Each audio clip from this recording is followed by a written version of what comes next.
Thank you, Mr. Moderator. Uh, Pastors who use Zoom and lead worship and preach and all the rest, you have perfected the art of presentation on Zoom and making eye contact. I don't know how you do that. I have written this update, and forgive me for reading it.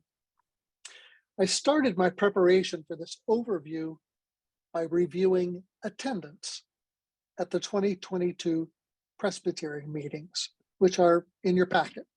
And that may seem like a strange way to begin an update on our progress, but measuring attendance is at least one way of measuring engagement.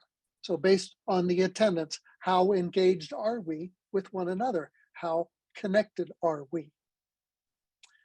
I'm happy to observe a high level, even maybe an extraordinary level of participation among the teaching elders of the Peaks. Of our approximately 90 active teaching elders, including honorably retired ministers in validated ministries and pastors serving congregations, 90% attended at least one meeting, and most of them half or more. Also, of our commission pastors, several of whom have full or part-time work outside the church, 65% regularly attended. And it's not just attendance that matters. Even more, I know each of you, and I know that we have an abundance of faithful, talented people who use their gifts to serve the congregations and the ministries of the presbytery. So at the teaching elder level, or in that part of our presbytery family, engagement seems quite high. Here is where engagement is a problem. This also is reflected in your packet. 49% of our congregations did not attend a single meeting last year. That's 54 out of 110. 49%, half of our congregations did not attend a single presbytery gathering. Now, some of that is age and availability. Some of that is about Wi-Fi deserts in our presbytery. Some of that is people not seeing any value in who presbytery is or what we're doing together. And most of that seems to me to be evidence of a disconnect between our body as a whole and a significant number of our member churches. I think it's no wonder that we identified the need for connections and relationships as a priority. The case is being made that better connections will lead us toward better ministries. So implementing the new manual of operations, the subject of this report, is one strategy to move us toward better connecting to each other in ministry. We're moving people out of the habit of working in silos, and we're putting people together in new ways. And on that count, I can report that we have already begun to enjoy the fruits of that labor. Putting people that have either not known each other or known each other only on occasion, that is putting these folks together is yielding good fruit. The implementation is a bit awkward sometimes because it's a work in progress and we make discoveries as we go. But the transition is working because for the present time, we have people willing to work under the old structure while also figuring out new ways of working together. For example, the Committee on Ministry continues to meet on the second Thursday of the month to do its necessary timely tasks. They are also moving into new model, meeting once a month with the new Pastoral Leadership Commission. That it's that process of doing old and new at the same time that is being repeated across the ministries of the presbytery. In the end, we will have 4 strong, effective commissions: the Pastoral Leadership Commission, the Church Partnership Commission, the Justice and Mercy Commission, and the Commission on Administration. Our Constitutional Ministries Committee will keep us on track in terms of our Presbyterian polity and responsibilities, and all of that will be guided by Presbytery's cabinet. Now, what I'm seeing with my own eyes is a higher level of energy. It's positive and hopeful energy as people meet each other for the first time, and some get reacquainted. And the energy is around people imagining old tasks being done in new ways. And by August at the latest, the new structure will be fully implemented. Now, let me give a brief update on the financial transitions that have been taking place, not just this year, but in the last year. In the same way that we're consolidating people, we have consolidated funds to make what we do possible. You can think of our financial support as a 3-legged stool, the first of which are our covenants of intent. That's the money that comes from our congregations and a few individual pastors who regard the presbytery as their church, and so they make pledges. So the first leg of the stool are the covenants of intent. The second stool is endowment interest. We are currently drawing 6% interest of our endowed funds. If you work with endowments, you know that is aggressive, but the case has been made and the presbytery has agreed we need to be aggressive in our spending. Now, these endowed funds produce 2 streams of income for the presbytery. One is for operations and ministry, things like salaries, utilities, committee expenses, but it also includes mission funding and campus ministries and so on.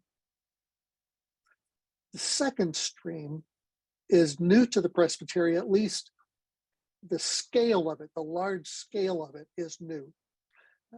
We are offering grant funding. We've had a lot of success in hunger grants and in community grants. But in 2023, we are expanding the grant making so that this year, $433,000 is being made available to pastoral leaders and congregations through our commissions in the Black Caucus to inspire new initiatives, as we say, from the ground up. And we'll see where the Holy Spirit leads us. To break down that $433,000, that will be $178,569, evenly divided between the Pastoral Leadership Commission, the Congregational Partnership Commission, and the Justice and Mercy Commission, which is $59,500 each. And we expect in and around that figure to be available for grants into perpetuity. Cabinet approved a carryover of grants from 2022. It recognized that the grant making system, if you will, is still a new thing. And they carried over $19,135. The Church Partnership Commission will continue to award to those who apply church redevelopment grants, and they have available a total of $173,838. And finally, the Black Caucus balance for new initiative grants is $66,495. $131. We have teaching to do about what these are for and how to apply. But that is our way, our collective way of making money available to each other and to ministry to make things possible.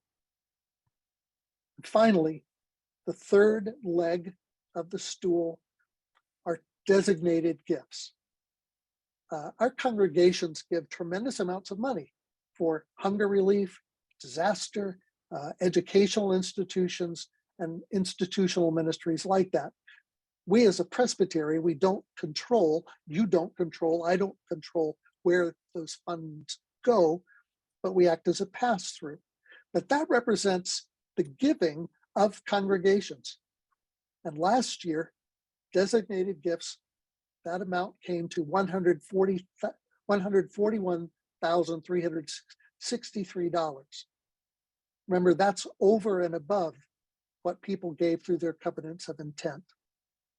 So altogether, we gave $317,445 to mission and ministry beyond our own needs in 2022. That's 43% through the General Assembly, the Synod, Presbyterian Disaster Assistance, our own mission budget, and special offerings.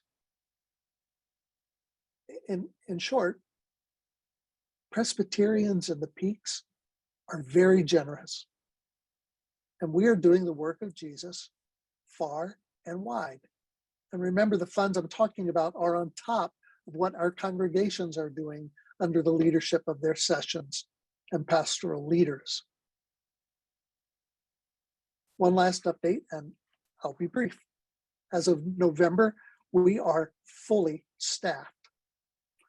We've welcomed 4 new people to the Presbytery staff, starting with Betsy Soto as our stated clerk. Donna Garrison came on board as our communications director. Jen Brothers joined us as a leadership ministry specialist, and Vernie Bolden came on board as our justice and mercy ministry specialist. Robin and Julie have continued in their capacities, and one of the strengths that they bring to you is that they adapt as the demands of the work unfold. No one on staff says, hey, I can't do that. It's not in my position description. We really work hard to serve together as a team, and we do what needs to be done. So we have new staff, new ways of organizing for ministry, and new ways of funding our work together. That's the project that is underway.